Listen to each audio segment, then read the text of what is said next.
ICC বা India এবার ক্রিকেটের মধ্যেও ধর্ম ঢুকাই দিছে। ইন্ডিয়া এতদিন পর্যন্ত তাদের রাজনীতির মধ্যে ধর্ম ঢুকাইছিল 2014 পর থেকে, কিন্তু এইবার আইসিসি ট্রফি জেতার পরে ইন্ডিয়া সেই ট্রফিকে নিয়ে চলে গেছে তাদের নিকটস্থ হনুমান মন্দিরে, যেখানে ইন্ডিয়ার দলের মধ্যেও অনেক রকম ধর্মের প্লেয়াররা থাকে, কিন্তু এবার কোনো কিছু তোয়াক্কা না করেই অমিত শাহের ছেলে জয় শাহ সেটা নিয়ে চলে গেছে মন্দিরে টিকা লাগাইতে। ইরান ইসরায়েল যুদ্ধের এবার হচ্ছে নতুন একটা টার্ন করছে, সেটা হলো ইউএসএ যে জেলেনস্কিকে অপমান করছিল গেঞ্জি পরে যাওয়ার জন্য হোয়াইট হাউসে, সেই জেলেনস্কির ইউক্রেনকেই এবার সে অনুরোধ করছে তারা যেন মিডল ইস্টে আসে, এবং ইউক্রেন যে রাশিয়ান ড্রোনগুলা শহীদ ড্রোনগুলাকে এতদিন মোকাবেলা করছে সেই একই ড্রোনই ইরান তাদের উপর ফেলতেছে।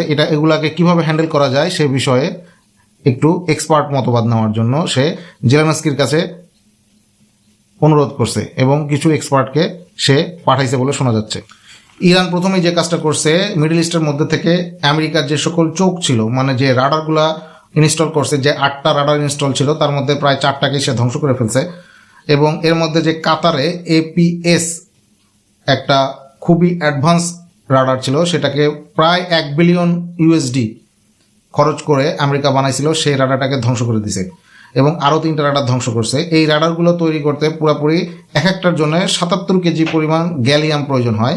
গ্যালিয়াম হচ্ছে একটি রেয়ার আর্থ ম্যাটেরিয়াল এবং গোটা বিশ্বে এই জিনিসটা সরবরাহ করে একমাত্র চায়না, এবং চায়না আছে ইরানের পিছনে। তো বলাই যাচ্ছে যে আমেরিকা একটা বাটে পড়তে যাচ্ছে, রাডার না থাকলে একরকম চোখ অন্ধ। দামি দামি ইন্টারসেপ্টরগুলো ইরানের কম দামি যে মিসাইলগুলোকে ঠেকানোর জন্য মোটামুটি শেষ হয়ে যাচ্ছে আমেরিকার হাত থেকে।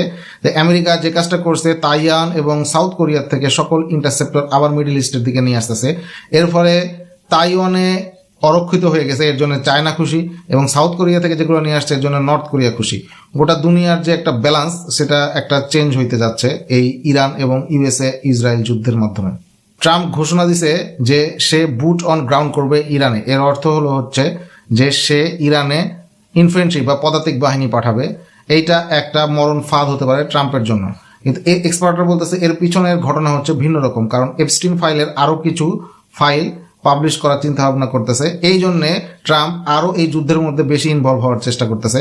সে তো আসলে গল্ফ খেলে বেড়াচ্ছে, কিন্তু মরে যাচ্ছে হচ্ছে ইউএস এর সৈনিকরা।